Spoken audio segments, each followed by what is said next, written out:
What's up, everybody? Welcome to the Laser Source podcast, the #1 podcast if you like photos of me with dogs. Do you like that?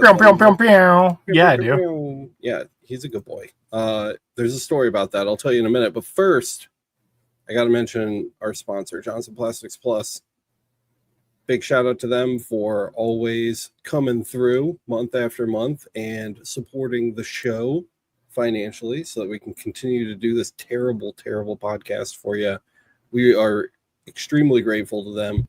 I've been working with them for a long time. If you guys don't know Johnson Plastics Plus, there's a link down in the description. You should go check it out. They mostly sell laser blanks. They have some equipment and some other things too, but they are very, very good at what they do. They supply only the highest quality products, and I actually mean that. I've been buying from them a lot longer than I've been representing them in advertisements. So make sure you go check out that link in the description. There's a 15% off discount code down there for you. It's YLRZDF. Saves you 15% off almost everything in the store. Almost everything in the store. So make sure you check it out. It supports them. It doesn't cost you anything. And then it supports us, which we love. So for more info, hit up the description for that. But we've got a show to do. I've got a lot of things to talk about today, including a brand new crash course for you guys. We've also got a brand new tool on the Make Army website, which I am excited to share with you guys if you haven't already heard about it or been harassed about it by me on Discord. So we'll talk about that too. And I've got people, it looks like, in chat already asking if we can do questions. It's never too early for questions. If you have questions, drop them in chat. We'll star them and circle back around to them probably during the second half of the show. Which is when we usually have time to do questions. I'm here with Kyle again today. Matt is still just blowing giant chunks out of his asshole. I'm shocked he's still alive, frankly. I figured he would die from dehydration by now or some other, malnutrition or something. I just don't know how he continues to do it day in and day out for hours a day. Inside-out-itis.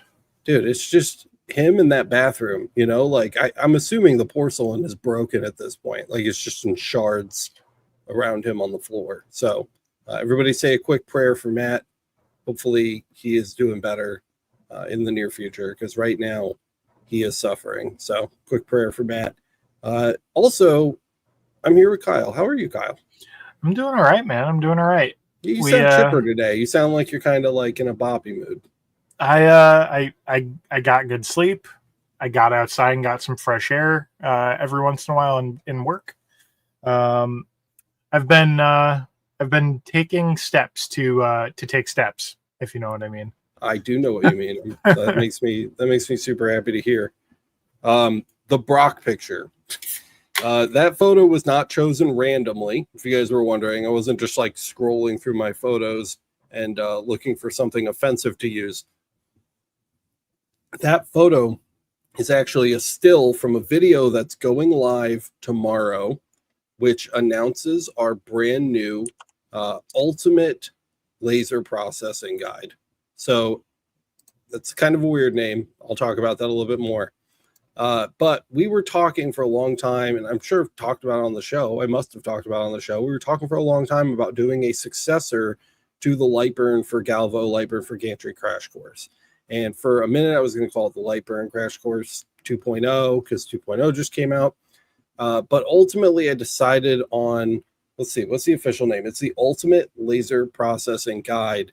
And the reason why is because it includes a lot of things that we didn't get the first time around. We cover things like safety and, your workspace and things outside of LightBurn that matter very much to your setup overall. I think the straw that broke the camel's back was the other day. Kyle and I were talking about how do we fit mirror alignment for CO2 lasers into this? Because that doesn't really have anything to do with LightBurn. And from then on, it just kind of settled in my mind that this was going to be a course for people that need help just lasering, not strictly that need help getting going with LightBurn. That said, a massive chunk of this outline, which I'm going to share with you guys in a few minutes, is LightBurn related directly. So, of course, we will be talking about LightBurn quite a bit during it, but there's room. It's not pigeonholed into like a corner. There is some room to expand and to talk to things outside of that. And so for that reason, I'm really excited to start publishing those episodes. Again, the intro to that goes up tomorrow. So if you want the full backstory on that photo, you'll have to see how it was used in the video that goes live tomorrow morning. It's pretty amusing. Rhiannon and I tried to have some fun with it. So I'm excited for you guys to see that. Kyle, just so you know, I have made some adjustments here since the last time that you saw it, though it's fairly similar to how it looked the last time you saw it. So there's 126 lessons right now in this course, guys, 126 episodes. And one thing about this series is that I think I always do like these deep dive videos, and they're always super long, and I just don't think people have the tolerance for episodes that long anymore. I think that may be a thing of the past. So what I've tried to do was break this down into as granular little bits as I possibly could, so that you can find exactly what you're looking for when you need it, and you can just absorb that without having to watch like a 1-hour video.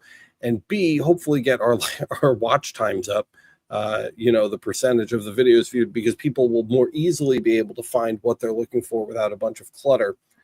So there are 126 lessons, but most of these videos are going to be between 2 to 5 minutes long, is kind of the goal here.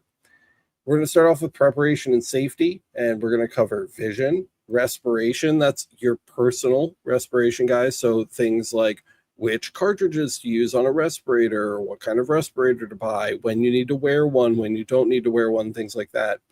Atmospheric is the general atmosphere in your workspace. So this is more going to cover things like exhaust, fume extraction, different kinds of extractors and things like that.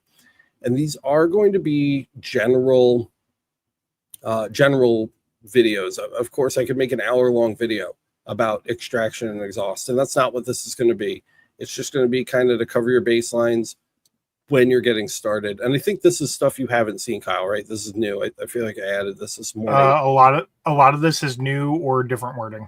Right. So the reason that I put this in front was because I didn't feel right starting you with installing LightBurn when we hadn't even talked about safety.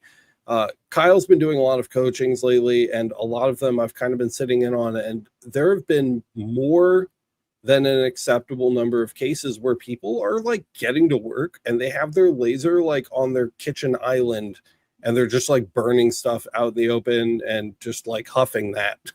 And so I feel like I need to do a little due diligence here to make sure that people are properly equipped with, at the very least, the knowledge, so that they go into it at least knowing the risks, you know what I mean, and what steps they could take to avoid those risks. We also have exposure. Exposure is going to cover things like, your pets or grandparents walking into the room while you're lasering, dust contamination, how your laser marking or cutting or processing in general is going to affect the people around you, right? So that's what we're going to be covering there. Matt's making a look at this fucking joke. Is it going to be exhaustive? No, it is not. It's going to be an overview. Yeah, I know. It's not funny. Finally, we're going to talk about workspace preparation, guys. This is going to get you ready with things like, stuff that we should be touching and confirming before we ever even open the software. Is your workspace clear of debris? Is there anything flammable by it? Have you leveled your laser? How do you level a laser? What parts of the laser need to be leveled? Just making sure we're physically set up for success before moving on. After that, we're going to have a bunch of videos, as you can see right here, about how to identify your laser source correctly. This is a question that I think, Kyle, how often do we explain how to identify your laser source? It's all the time. And I don't think we've... ever I made a think that's included in some level of troubleshooting along the way. Yeah. In like 2/3 of most questions we get. Right, exactly. And I don't It think may we've not ever be made a the video. entire question. It may be part of the whole, but Sure, or at yeah, least a step we have to take to address the question, right? yeah. And we've never made a video about that process ever. And we've got 80,000 lasers. There's no reason why we shouldn't have videos about them. They don't need to be long. They can be super short, and we'll just show the source and show where to get the info and show where to look it up. I mean, they're going to be very straightforward, guys, but we will have those videos out so that there are direct guides that we can point to in the future. Once we're done with that, we can move on to actually talking about LightBurn and getting software running. Okay, I'm going to do a full guide on installation for Mac OS, Windows, and Linux. Linux is going to be virtual machine focused. The newest version of LightBurn does have virtual machine support, so we'll be using a VM to get things operating on Linux. Performance is amazing. I use it every single day, and I don't have any problems. So we are going to cover all three operating systems here. For Windows and kind of tangentially Linux, because we're operating in a VM. We're also going to be talking about device drivers. I know that's something people struggle with all the time. It's a huge thing Kyle spends troubleshooting with people. It's just whether or not device drivers are installed, and if they're not, how to find them.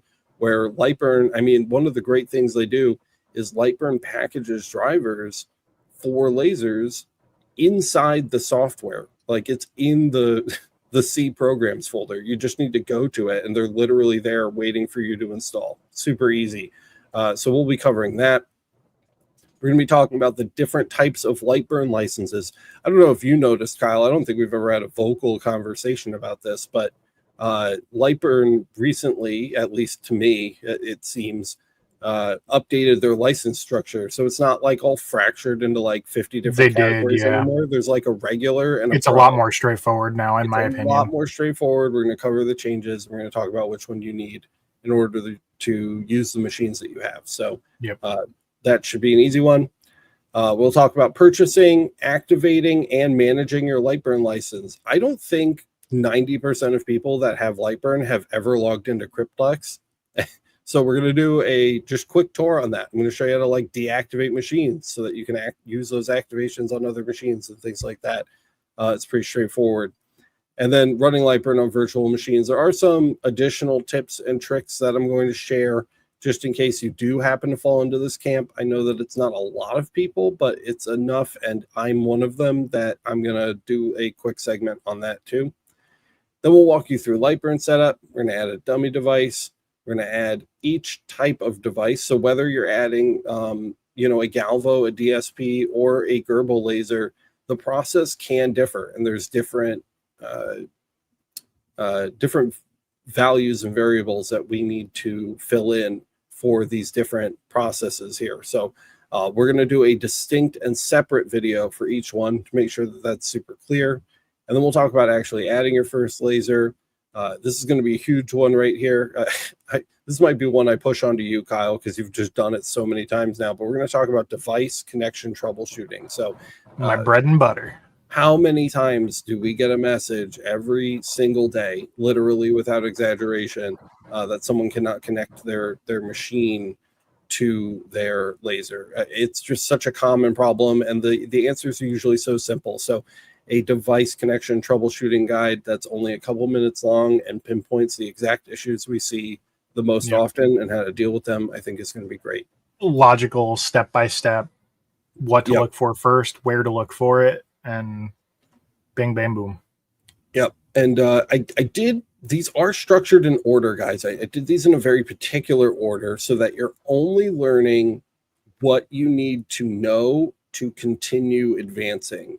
So it's like on a need to know basis is kind of how we're handling this. I feel like the last stepping stone blocks. Stepping stones, yeah. The last time we did this, we did huge info dumps and covered like every facet of a topic before moving on to the next one. And I don't think that was the right way to do it.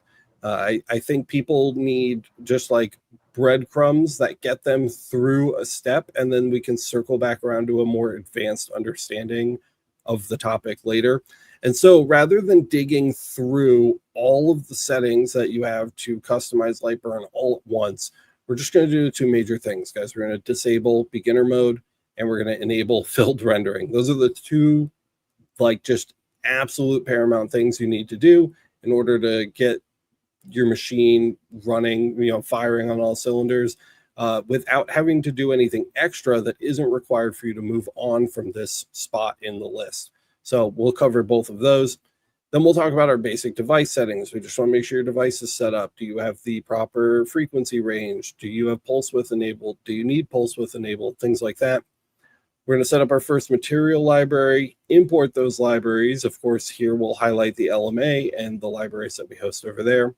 We'll talk about device profiles and schema. I don't know if you guys have been watching the live streams, but a month or two ago, Rhiannon and I did like 7 of them back to back, where we kind of perfected our schema for tracking and maintaining I don't want to call it a database because that's a scary word that scares people away, but that's what it is. It's a database of our lens and machine combinations and how to make sure that you've got all your ducks in a row as far as assigning focal sticks and making sure that things are correctly imported into LightBurn to get all of those different profiles running the way you need them to run. So we're going to do a whole episode about that. Again, it should be about 5 minutes long. It's not going to be huge. Then we'll talk about managing LightBurn bundles, which is a thing I just learned about. How long have bundles existed, Kyle? You're muted, buddy, if you're talking. Whoops. I think it came out in late 1.6 or 1.7. Well, I have it's new-ish. It's one of the last 2 major updates or 3 I've major literally updates, never touched a LightBurn bundle until like it's a been week a while ago when you taught me about LightBurn bundles. Yeah. So I'm really excited to share that. And I've got a whole system set up now with SyncThing where my LightBurn bundles bounce all of my configurations between all of my machines and I date them so that no matter what machine I'm on, LightBurn's always up to date and they're all sharing my prefs with one another and all of my device profiles. And it's really, really amazing. So I'm excited to do this episode. I think you guys are going to enjoy it. Then we'll talk about basic device setup. This is a little different. So up here, we're talking about basic LightBurn setup. And here we're talking about basic device setup, right? So these are going to be things that fall outside of that LightBurn Crash Course. This is one of those reasons why I ended up renaming it. We're going to talk about the anatomy of each of these machines. We're going to talk about fiber, CO2, UV, and diode laser anatomy. So you know the names of the parts, what they do, what their function is, so that when something goes wrong, it'll help you identify the breakage, which will more readily prepare you to, fix it, things like that. So we'll cover these. Again, short videos, just surface level stuff. We're going to talk about finding focus. Finding focus is hard, and it's got added complexity because no matter what laser you're using, it's pretty much a different process for all of them. There's a method for fiber, a method for UV and CO2 galvo, and a method for diode and CO2 gantry. So here on fiber, we're usually doing a light and sound test. UV and CO2 galvo, it's more of a galvo-based ramp test. And then diode and CO2 gantry, which I'm sure you guys are familiar with, we're doing more of a literal ramp test.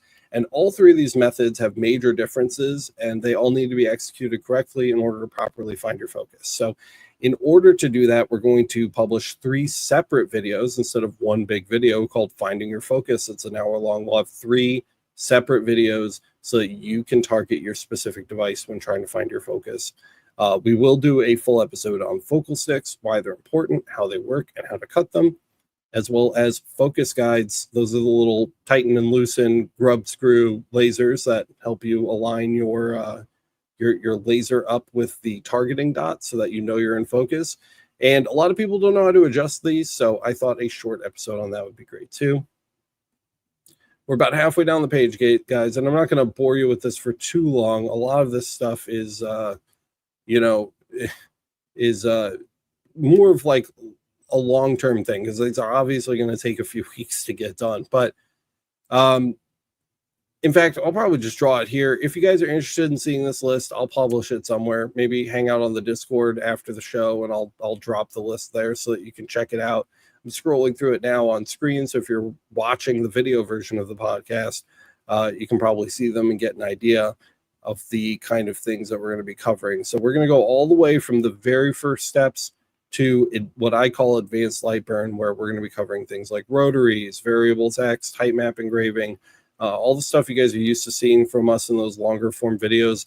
And these will probably be broken down as well into more granular videos so that you can target the specific part of the task that you're trying to accomplish. This is a working list, but it's fairly sufficient. I think it's pretty thorough. Kyle and I have been going over it for a while. I got the stamp of approval today from my wife and Rhiannon, who got to take a look at it for the first time today, and they're feeling good about it. So I'm really excited. I'm really excited. We do have a intro video. Again, I'll just mention dropping tomorrow. So make sure that you guys are up bright and early for that. That'll be out tomorrow morning, and you'll be able to watch it and kind of get a feel for the things that are going to be included. Frankly, it's kind of an advertisement, and it's meant to sit at the front of the playlist so people know what they're getting themselves into before they start watching. That said, I think you'll find it entertaining. It does include shots of me sitting with a bulldog with my legs spread. So if that's something that excites you, I think that you guys will enjoy it. And that is about all I have to say about that. Do you have any thoughts or feedback, Kyle, before? No, we do have some comments though, which okay, yeah, I'd love to hear them. So Chris is saying Stepping Stones is a good, I think he meant title for the series. So like instead of Ultimate Laser Processing Guide, it could be the Ultimate Stepping Stones Guide to Laser Processing. I don't know, but I like that. I like that. Like it and too. Smoke Show says building blocks. So yeah, building blocks. Yeah, all the things. Michael says Kyle just got on. Is the Ultimate Laser Processing tab live? Nothing shows up on my end. You can click into it, but nothing's going to show up because none of it is injected in or visible yet. We're still working on the content, so there's not going to be anything to show just yet. I have every intention after the show to publish the list somewhere. Yeah. So I'll ping you guys and annoy you with another Discord notification when I know where that is, and you guys can go through the list and make suggestions or suggest alterations or whatever you want after the show. We can definitely do that. Yeah. We'll figure that out. And then let me just double check because I think the rest of sorry, my puppy's a little upsetty spaghetti. I think everything else I have starred is not about this. Okay, cool. While I have this up, before we get into question and chat mode, I will just show you guys the last new thing that I want to show you before we're done with this kind of segment for the day. And the last thing is over at makearmy.io. And this is our new tool that we've added to the lineup. It's called SVG Nest. It's free open source software that we grabbed the back end for, and we wrote our own front end for it, which works really well. So if you give it a click, it gives you a little menu here. There's an FAQ that might answer some of your questions. You can get back to the Make Army main site, upload an SVG, or check out the example, which is what I'm going to show you really quick. We're not going to spend a long time on this, but if you don't know what nesting is, guys, and you've ever cut a bunch of little pieces like this, you're really going to like this. So let's say you have to cut all of this stuff, but you need to fit it into a piece of material this big. You need to pack these pieces into this piece of material as efficiently as possible. Now, this whole thing is just an SVG. It contains the container, some fun text, and the actual parts that need to be cut. All you need to do when you start this up is you'll upload your SVG, and you're going to get this window right here, but with your stuff instead of the example stuff. You click the largest piece, the thing that you want your container to be. That's going to be your piece of material you need to cut the stuff out of. So you just go ahead and select that. And then what we're going to do is click Start Nest. And when we do that, it's going to automatically fit all of those pieces into the given amount of space as efficiently as possible.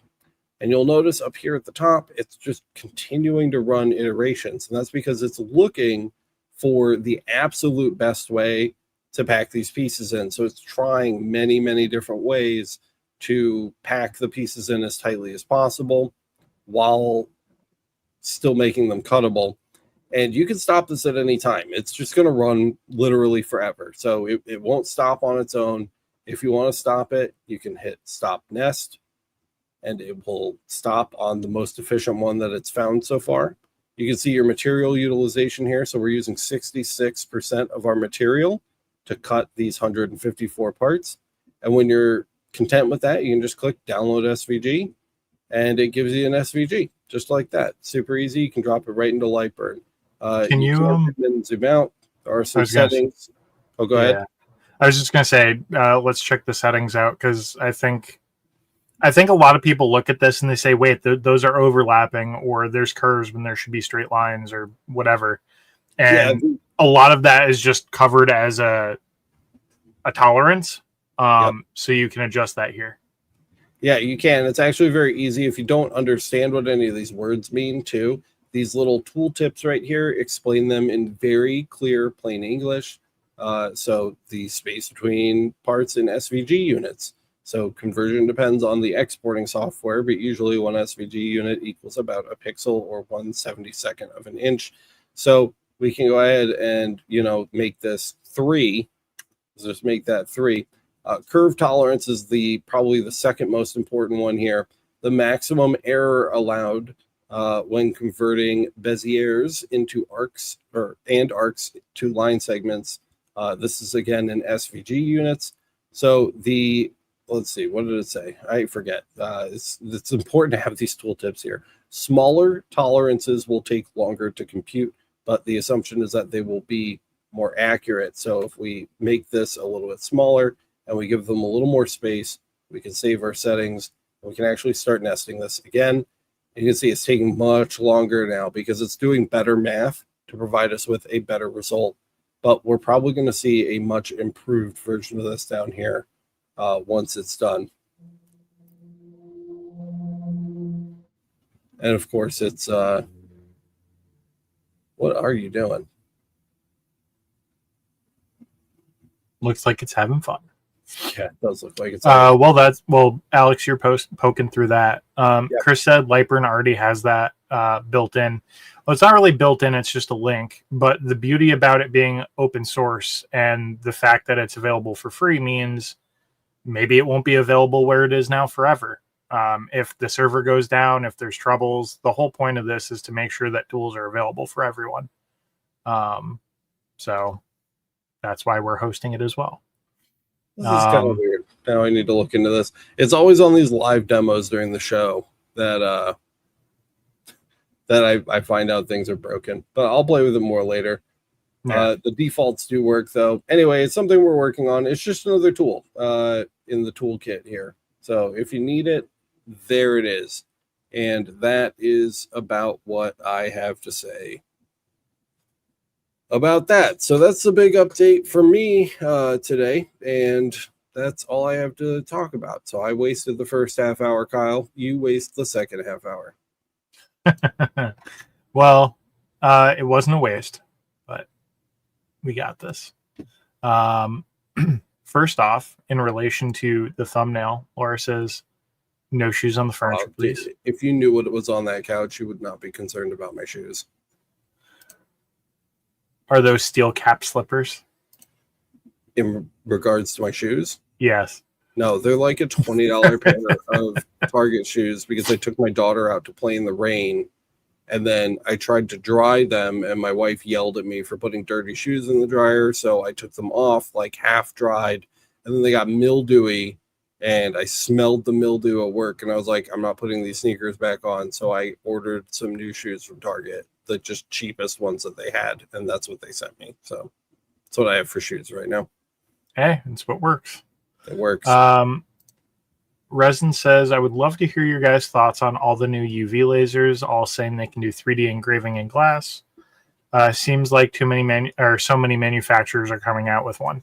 So the reason why you're seeing that, and I saw some comments saying an EasyCAD controller maybe got modified, and I've seen that elsewhere before too. It has nothing to do with EasyCAD. A lot of the newer engravers that are functioning with this are actually using a brand new proprietary controller that's meant to do this kind of work, and it actually comes with a different set of software entirely. It's not LightBurn compatible. At least as of yet, LightBurn is still not able to control your Z-axis.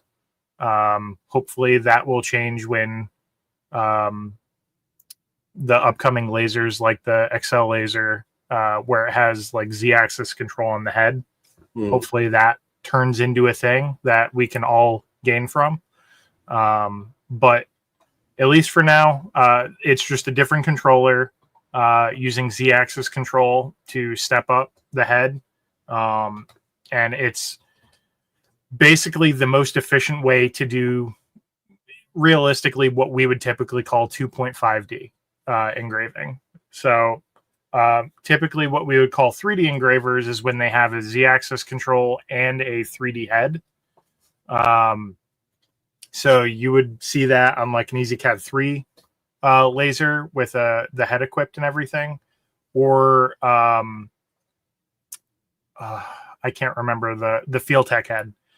There's a Fieldtech head that also is 3D. It's just not compatible with EasyCAD. But functionally the same thing, just different software. But a lot of the 3D crystal ones are set up like a 2.5D laser would, with a typical head, but a Z-controlled, motor controlled Z-axis. And it just does very similar stuff to what LightBurn does, where it does a 3D slice, it layers it up the way it needs to, it knows what's going on what layer and how many layers you're moving across and how far those layers are split apart, and marks it out. A lot of the prep's a little bit different too. So obviously if you're functioning off of like an STL or an object file, you're starting out with a 3D object. Whereas a lot of softwares will also work with just like photo images. So you can do like what we would typically consider like a green laser's job doing, like what we've seen over the last decade or so. Realistically, though, the second part about the question too, the reason why we're seeing a lot of them come out for UV lasers now is because more testing and tuning has gone into center marking on crystal with a UV. With some materials, that's not simple. Like if you focus to typical glass, it's very easy to miss your focal point and end up engraving the backside of the glass instead of the front, because it's just going to pass right through it. What they're engraving typically is not just glass, it is lab created crystal. So that's the other half of it. Yeah. It just has to do with tuning and availability. And this functionally brings a very, very, very similar tech at a significantly lower price point. So I don't think it's a bad thing. The only thing I wish it did have was LightBurn support and the tooling to do that. But I don't know what or if the time frame for that would ever be a thing. So we'll have to wait and see. Yeah, it's definitely like a popularity thing too, right? Like more people now are buying UV lasers than have ever bought them before. They're still on their like economies of scale. Yeah, and so the more people that are buying them, the more financial incentive these guys have to do research into how they can manipulate them and use these tools to accomplish things that are being done in the market elsewhere for substantially more money, so they can offer it for less. That's capitalism, baby. So it's inevitability when you have a device that can mark transparent substrates and a shit ton of people are buying them all of a sudden. It's just kind of the next stepping stone, if you will, on the path for manufacturers to be checking out. So I don't think that the timing is a coincidence or some weird random event. It's about time for that, for sure. Yeah. The other thing too is I don't even think the controller for this is for this particular use case was made by BJJCZ. So in terms of similarities in software to other stuff, I think that would add an entirely other barrier to what LightBurn would have to factor into that if they were going to do something like that. But the people who have those lasers, they might get some headway on that if you went to the LightBurn forum and put in a request for feature set for it and had people vote on it. That would put a little bit of potential backing on it, and the more people who vote for it, the more important it would seem to the LightBurn peoples. Yeah, absolutely. NP Laser, why can I not get good results on photo on brass on my 210 lens like I can on my 110 lens? The difference is huge. The spot size is 4 times larger. Yeah. Matt was trying to help out. He did ask if he was doing a backing layer, a base layer of white. He did confirm that quality of the photo is based on 210, crisp and good quality on 110. So like Alex said, your spot size is significantly larger. Brass is a proportion of copper, right? It's got copper content in it. So ultimately what you're doing when you expand the dot size on brass, you can engrave it, but it's significantly harder to get coloring on it and contrast. And I really don't like messing with copper with like a 210 or larger lens. 300 is just ridiculous. It might as well be straight copper. But Alex has a great thing up. Yeah, this is the complete photo engraving guide that we uploaded that walks you through a bunch of the kind of optical dynamics that go into getting a good photo engraving. And if you haven't already watched this episode, this will not only shed light on the answer to your question, but will also get you quite a bit further down the road to getting good photo engravings with any lens.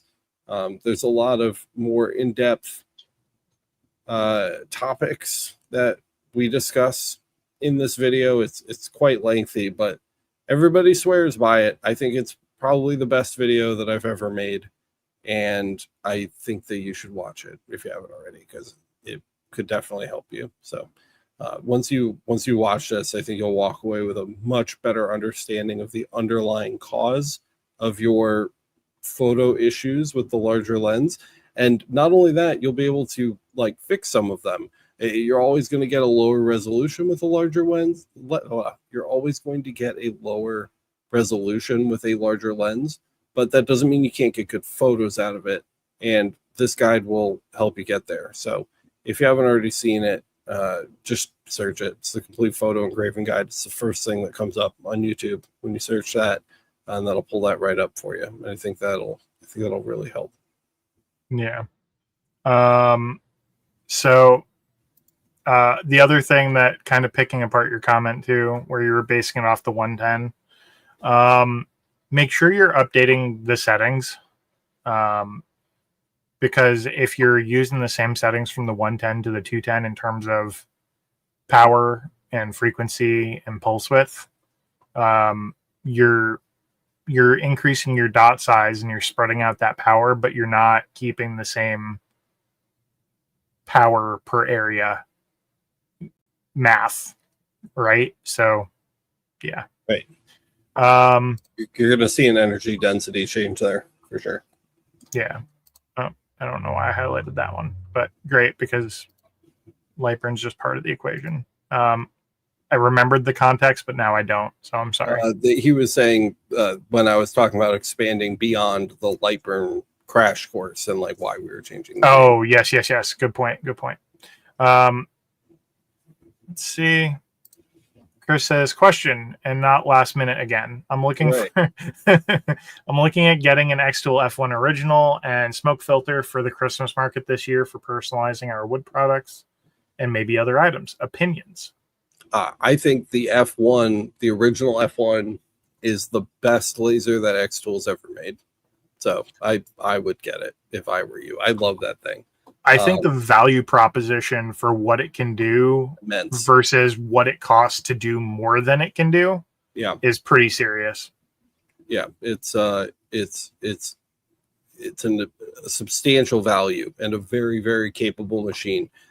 The only thing that you're going to suffer from there is your workspace. And if you are to terms with that before making your purchase, then you're going to love it.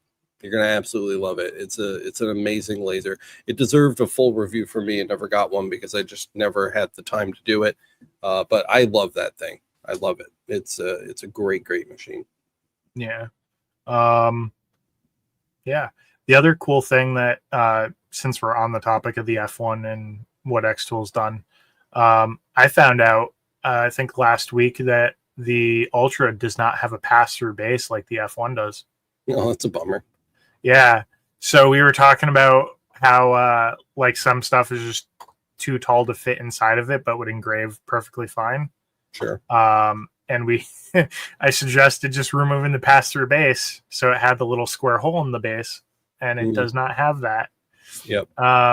You get that with the F1 original, so at least you have that going for you if you want to do something bigger.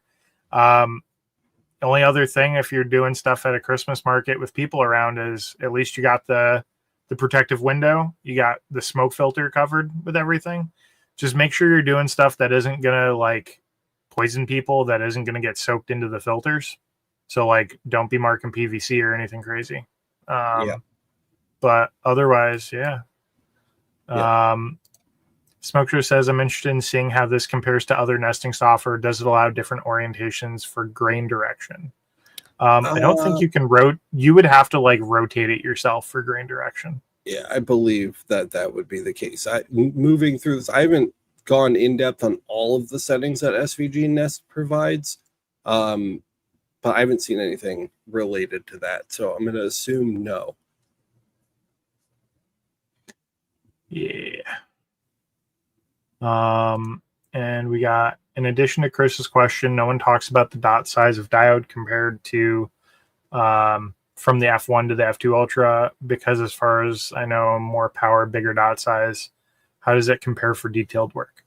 So as far as you know is as far as I know, for the most part. Diode emitters have a wattage range that they can put out. If you put out more than that wattage range, you significantly decrease the time that diode will live. And ultimately what that means is you're going to end up on higher wattage machines with more diodes at an average power level combined into one output so that you get a higher wattage output. The more you combine, the higher potential for a larger dot size. So that's kind of how that works. Kyle says potential because it's a lot more complicated than that, but it's a good rule of thumb. Yeah. So really that's kind of like the core brief overview. So you're going down the right path there, in my opinion.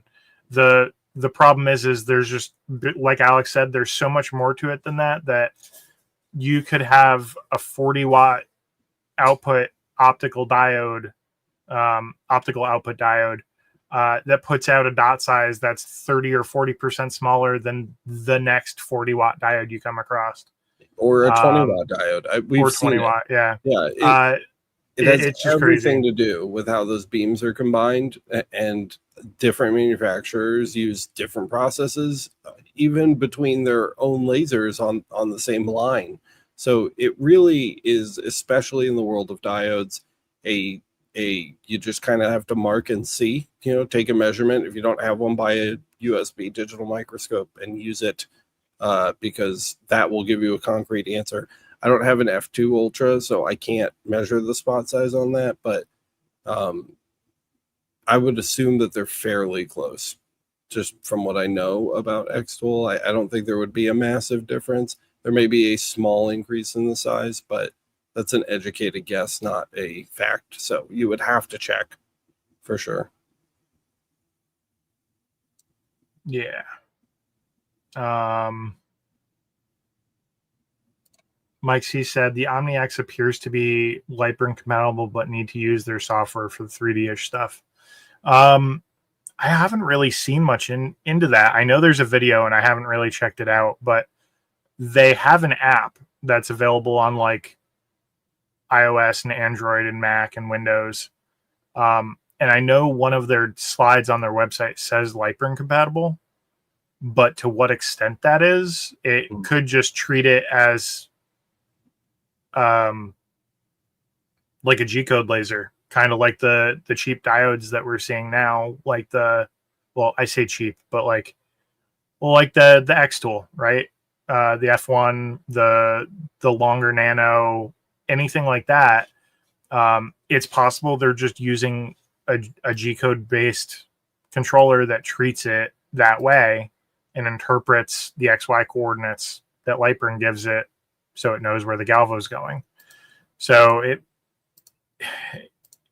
experience is everything, and that's one thing that a lot of people have learned when they were expecting certain outputs and quality and settings and manipulation ability from Xtool machines, right? But when you go from XCS to LightBurn, you lose a lot of feature set.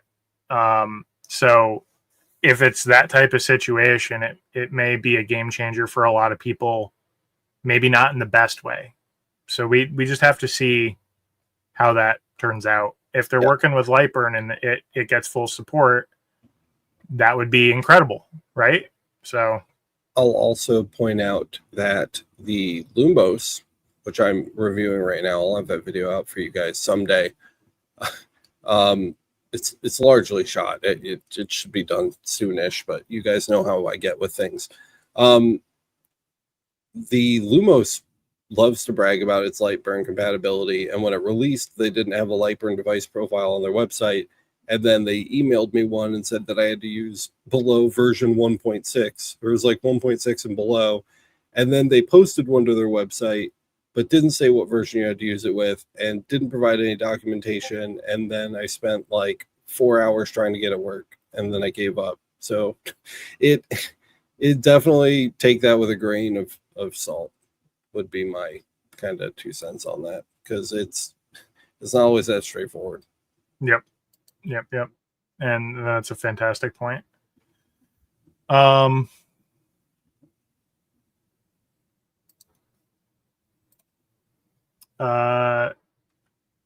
Any thoughts on doing or have any reference to videos on depth map best practices? Ooh, that's a tongue twister. Does 16-bit make a difference versus 8-bit? Should I be looking at a histogram? We could revisit this at some point, and I can put it on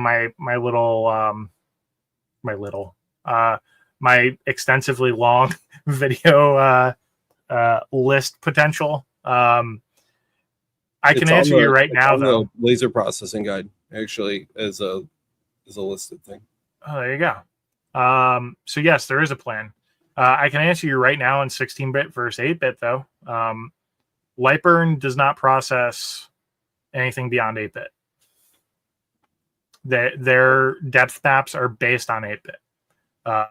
At least the last time I looked, and the last time I had a discussion with one of the guys there, and the last time I looked through their documentation, there's a possibility that they could. And I have software that will output a 16-bit depth map. But the reality is you're probably not going to see a quality difference.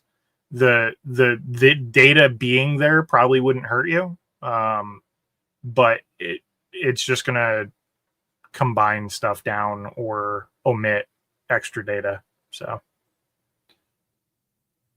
yeah. You also have this, Kyle. Yeah, we do have that video.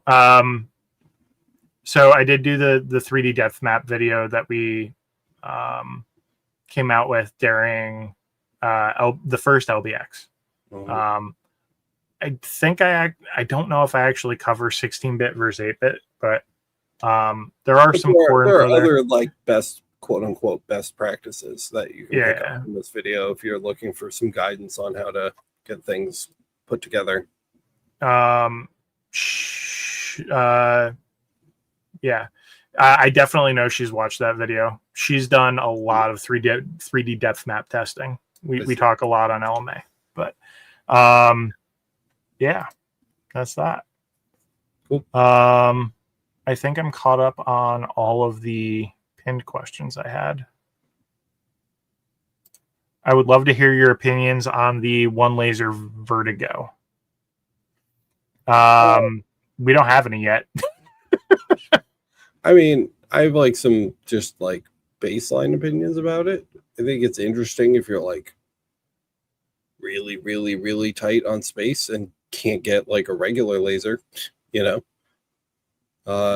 It also seems a little dangerous, but you know, so my preliminary kind of gut reaction responses to seeing it. If you can get a real laser, I would get like a real laser, but it may have its niche place in the market. I haven't dug into it beyond knowing that it exists from last week. The big thing that I think that there's an opportunity for it to be great depending on its size and layout, right? Because there's only so many cylinders that you're going to engrave at a certain size realistically. Sure. So if it's too big physically, right, and you can only do stuff vertically on a rotary, it kind of limits the use case for it with other projects that you might have in terms of recovering some of the value out of it for projects that you do for customers or even for yourself. If it's just for you and you just happen to do a lot of cups as a hobby, like if you need to get now another gantry laser to do flat stuff, it kind of diminishes the value of that laser to some degree. But I guess it depends. Yeah, very fresh. We'll definitely be watching it. Yeah. As of right now, it doesn't particularly matter what our opinions are because it's not in our hands and it's still in Kickstarter. And I think Len is probably the only one with one, according to the photos on the Kickstarter. It would be my guess. Sure. So we're going to be kind of stuck on giving anybody an opinion on that. But there you go. Yep. Venturi says the OmniX installs as a BSL fiber Galvo and will require the Pro version of LightBurn. Makes sense. Same controller as the new Omtex Solus Duo. Interesting. Yeah, I'm not sure then. Their software must be doing like some crazy post-processing stuff or pre-processing and passing that info to LightBurn, cool. I guess. Yeah. Hey, I mean, if it works, it works. True. We'll have to wait and find out more. DeMarco said, I'm pumped for the new Crash Course, guys. I'll turn my notifications on. I'm glad you're excited for it. It's something we've wanted to do a long time, and we've kind of just been waiting for the right time to do it.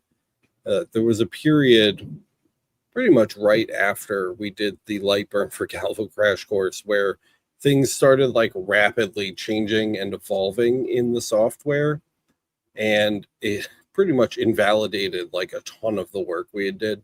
So we were waiting for a time where things felt like, okay, Galvo's not brand new in LightBurn anymore. Things have kind of settled. The menus have kind of settled. The way it's organized in software is kind of settled.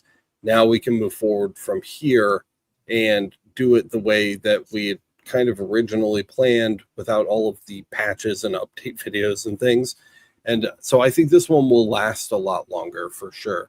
Of course, the way we're structuring it too would make it easier to update specific components of it if we needed to, rather than redoing an entire 10 or 20 minute video. Yeah, for sure.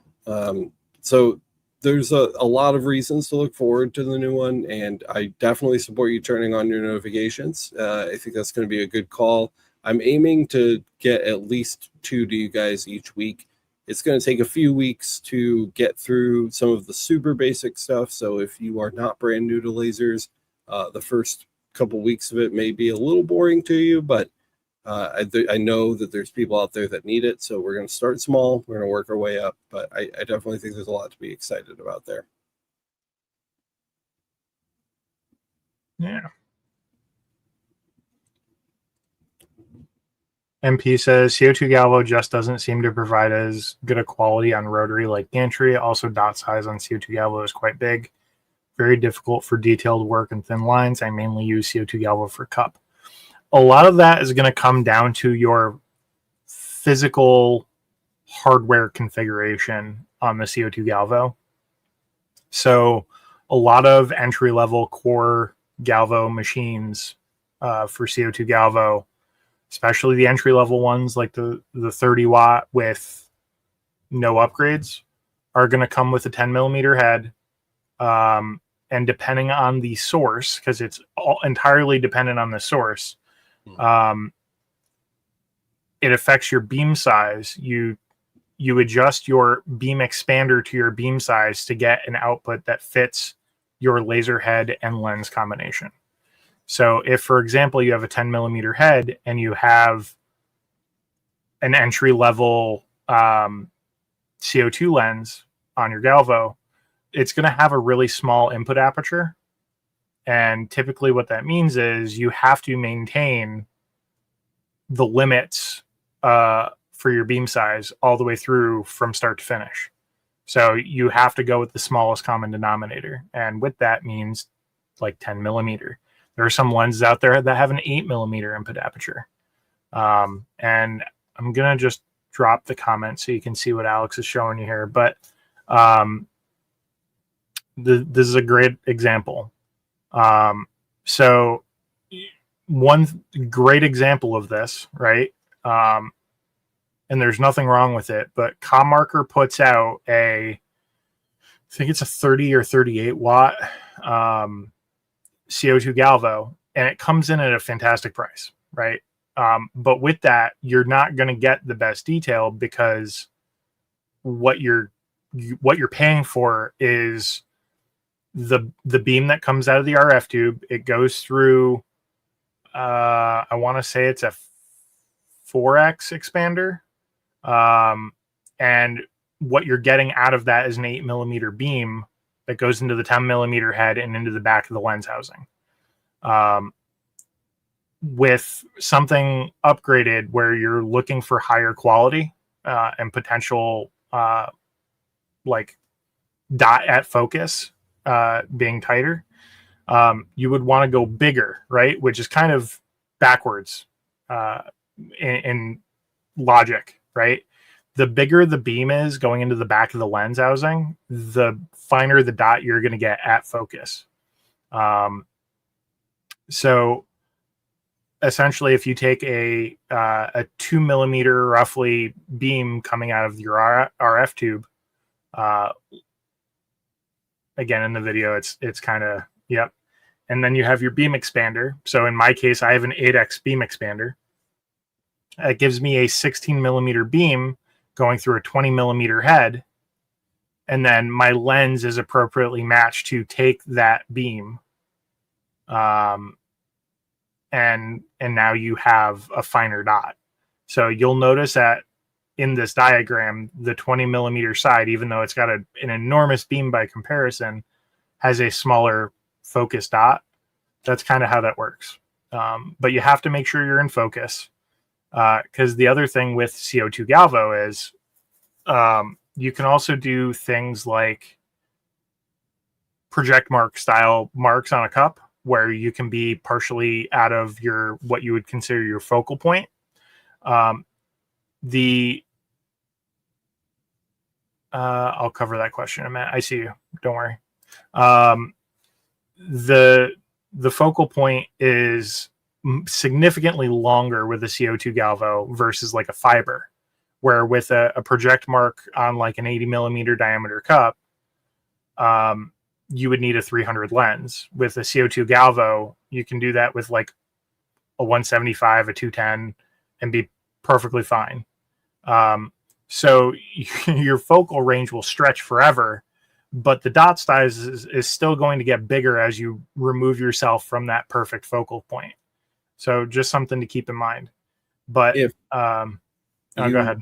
want more of a surface level and succinct explanation of this, I can't recommend this video enough. Thankfully, it is one of our most watched videos on the channel, but it's everything you need to know about Galvo lasers.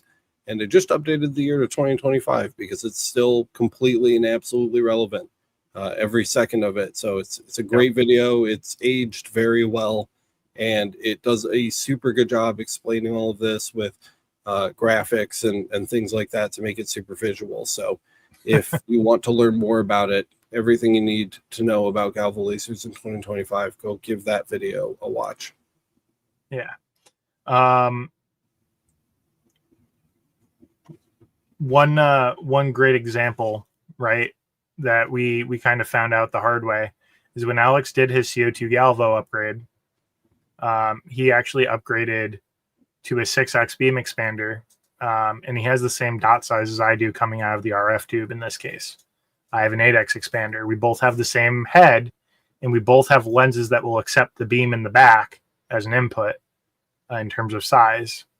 So I actually get a finer dot size, and I don't get the Sharpie tip kind of experience that Alex gets with mine. Not nearly as bad anyway. Because I didn't upgrade my expander far enough. Yeah, it is better. You started at a 4x, but a 6x just isn't enough if you're looking for detail as a priority, right? Yeah, but if you're looking for a happy medium between quality versus value, right? If you want more value and you're not doing super fine detail, an entry level 10 millimeter head and a 4x expander is going to do you just fine. And you're going to spend way less money and you'll break even a lot faster. Yeah. And Eli's saying, what would my 8x beam expander and 20 millimeter head give me then? And you're missing a piece of the equation. You need to know the diameter of the beam leaving your RF tube, which is one of the things you can look up on the laser source database.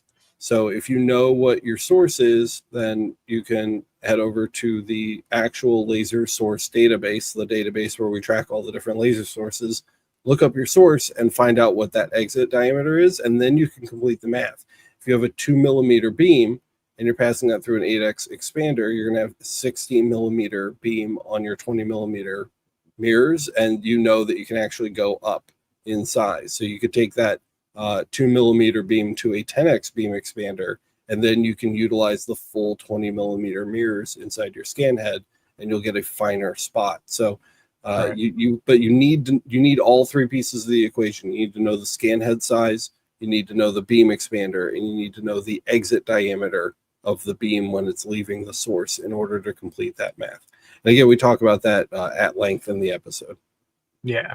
So some people, a 6x is the perfect size. For some people, an 8x is the perfect size. For some people, you can't fit either of those, and you need a 4x or even a 2x, depending on what you've got.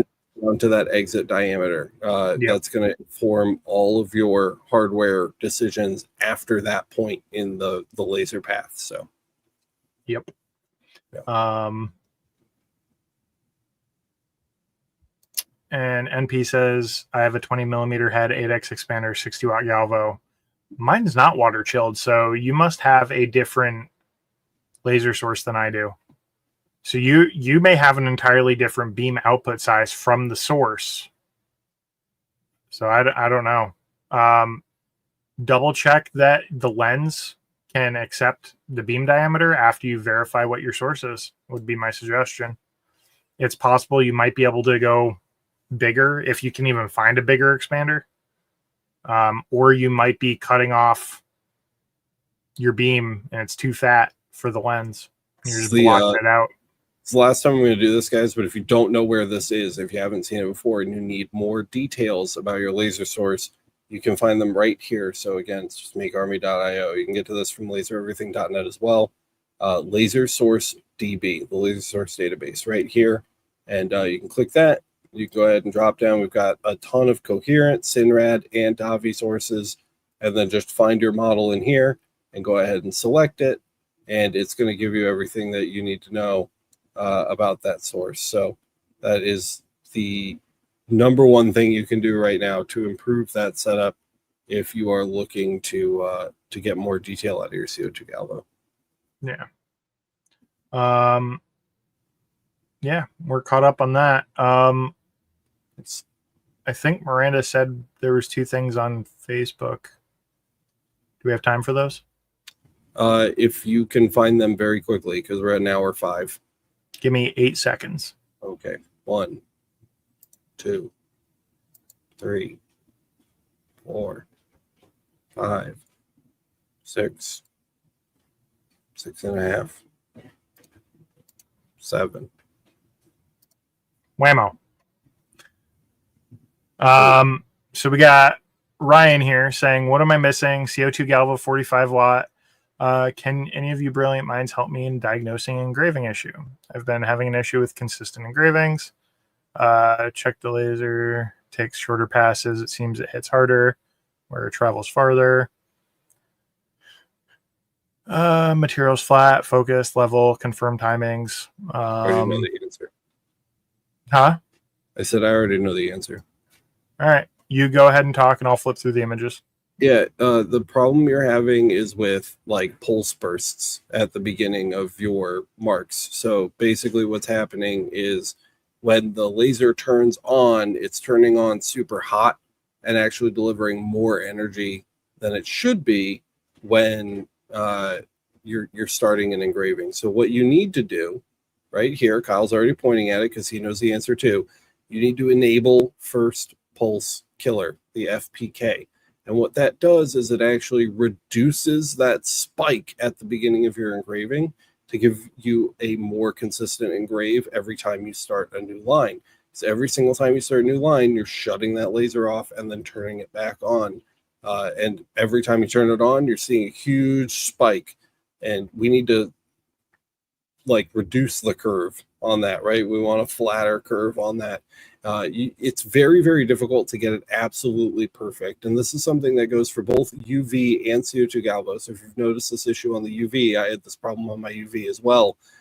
Both of them do usually require the full first pulse killer be enabled.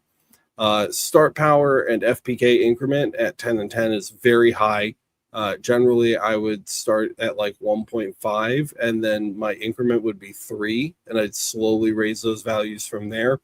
And what you're looking for is basically that matchstick effect, right? Where, and that's a phrase we commonly use when we're discussing timing, but here we're talking about it in terms of power delivery, and you'll see really fat ends, and then they kind of slowly narrow out as the output power stabilizes.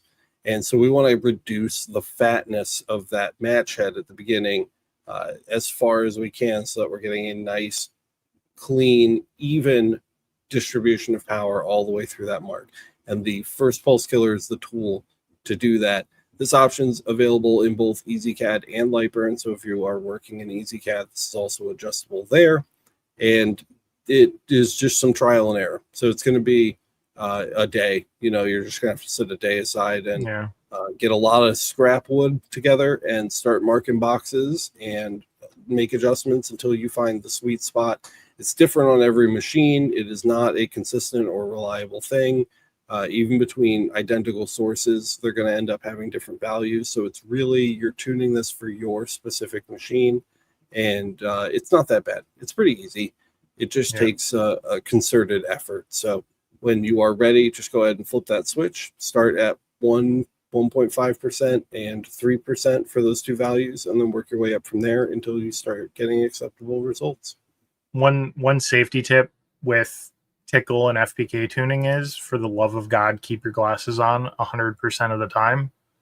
Because I remember when I was tuning tickle in particular, if you turn that on and it's just enough, it may not seem like it's doing something, but surprisingly, it will actually fire the laser as it's tickling enough juice into it. Some people don't need it. And in my case, enabling it and trying to tune for it, I was getting better results without it. But same thing with FPK is it should only trigger FPK when you're actually intending to fire it. But if you're trying to tune for both of them and you are off just a little bit, it will happily fire without you telling it to. Tickle is an extremely dangerous value to alter, and the vast majority of systems don't require those numbers to be altered, and I wouldn't recommend touching or trying to tune it ever unless you're having an actual problem with your laser and you've eliminated every other issue. For the people that don't know, what tickle does is it's kind of the opposite of first pulse killer. So you have a discharge of energy between lines engraved or whatever, and so when you go to start your next mark, you move to your next line, you're not doing anything for the first little while because there's no charge in the laser. It's not ready to output that power. So by applying a higher value to the tickle, you're getting that energy kind of stored up and ready to go. I'm trying to like explain this in a simple way. You're getting that energy kind of like preloaded so that when the laser is told to fire, it can actually do so. But even a slight miscalculation or a slight adjustment, just a little bit too high, will cause your laser to just be shooting all the time. It'll just be firing always if it has power. And it's extremely dangerous. It's a burn hazard. It's an optical hazard. And it's just unpredictable. So if you have never touched tickle before and you don't have a reason to, stay far away from it. And if you don't know what you're doing with it and you do need to do something with it, ask for help.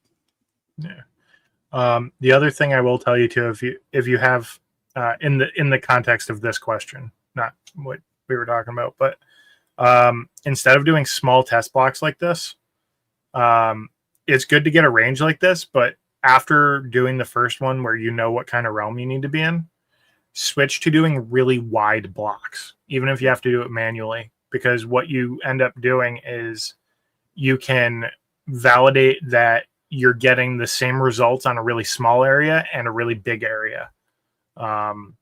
And sometimes that also means like you retune your line interval and some other stuff if you need to. Sure. But yeah, hope that helps. And question number 2, having some major issues. No matter what I have done, I can't get this fixed. Lasers grinding, won't finish jobs, goes haywire during the job. See photo 1. Or simply goes haywire before I even start the job. I'm going to try to frame something, see video. I have tried 2 different computers. I replaced the entire gantry and wiring harness and more. Is this an issue with the PC and how it talks to the laser? Something else help? So here's the first photo. So we can see it kind of, it looks like it's missing steps and everything is shifting. Photo number 2. So this looks a lot better. This looks good on this side, but we can see it didn't quite finish over here. And here's the video. That looks like it just home. Was that a Laser Master 2? No, is it? Oh, it is. Maybe. But I noticed when it was framing, instead of going to the right toward the middle, it actually slammed into the left of the gantry. So I wonder if you have your orientations mixed. Or your origin misset, like your home position. Yeah. And it's so just like, not homing for that at all. Yeah, it looks like it homed. Yeah, there's the home. I can see it, yeah. But it's possible you might have, you could still have it backwards if like the wires are flipped for direction. I also, just based on the symptoms alone, not anything that has anything to do with the video, but I thought that the belts looked loose. That was kind of my initial gut thing. And I know that you said you replaced the gantry, but like, did you do anything with the belts? Because that does look indicative of loose belts. We see those kind of results a lot on CO2 lasers that have loose belts that need to be tightened or adjusted. So that would probably be my first thing to check. But on your Auteur, does it home to the front left? I don't know. I have no idea where my Auteur homes. I have like 50 lasers. They all home to a different corner. Well, it was worth a try. Some don't home at all. Yeah, stuff like, does that look like stuff like belts? This stuff like this where you see like the entire segment shifting around. That's typically indicative of a loose belt. Another thing is make sure you're setting your fill, because we don't see your fill settings, but make sure you're not going at like a 45-degree angle on a diode. Gantries are most efficient when you're crossing on the X and you're stepping up or down on the Y to go line by line. So if you can, just make sure you're going left to right on the gantry. That laser tree module. This has got to be an old machine. I haven't seen that thing in forever. It could just be a replacement head too. Yeah. That's my best guess without hearing more results on that. But let us know. Follow back up with us. I'll make sure I drop a link to the live stream here. And, I would your belts, if you do plan to check them, they should be taut but not stretched at all. So too loose is bad and too tight is also bad. Yeah, too tight because you're actually spreading your teeth and creating tension on the gantry. Right, and also spreading the teeth out is another reason why motors skip steps, because it thinks there's going to be a tooth somewhere, but it's actually further away than it should be. Those teeth need to be spaced the way that they're meant to be spaced, because that's how the bite fits. You know what I mean? So you want it to be taut, but not, you don't want to stretch it and you don't want them dangling. It needs to be kind of like nice and Goldilocks zone on that. I would also follow up with this by saying, if you just recently updated, if you changed what version of LightBurn you're running on and it was working before, try rolling back to the last version. See if that helps, because there are sometimes oddities with certain types of machines too. And I'm just seeing Bunny Washer did suggest that as well in chat. But that could be a thing going on.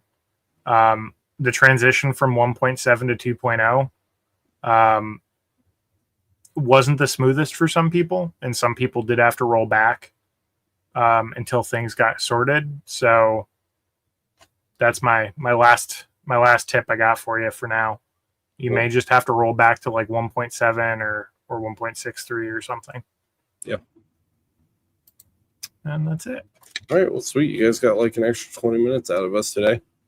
Hope you learned something. If you did, don't forget to smash the like button. Let everybody else know the content was good. And don't forget to subscribe and hit the notification bell so you get notified when those new guide to laser processing videos start coming out. Starting with tomorrow's overview video, which is pretty funny and fun, I think. I tried to have some fun with it because it was the only video in the entire series I was going to be able to have any fun with. So I wanted to try to make it a little silly, but I think you guys will like it. And that drops tomorrow morning, so make sure you go check that out.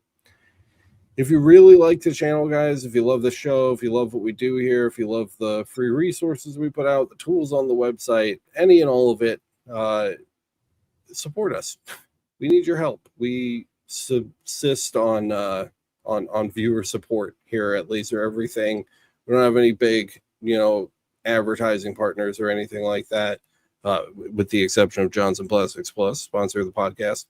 So it's really you guys that make this kind of content possible and allow us the time and energy and money to do research to make sure that we can stay the authority on these kind of topics. And I'm, for one, incredibly grateful for that, but we can't do it without you. So if you are interested in becoming a member and supporting us, there's a few great ways to do it. You can head over to the Laser Master Academy. It's probably the best way. Best community over there, super active. You can learn more about that at masters.lasereverything.net.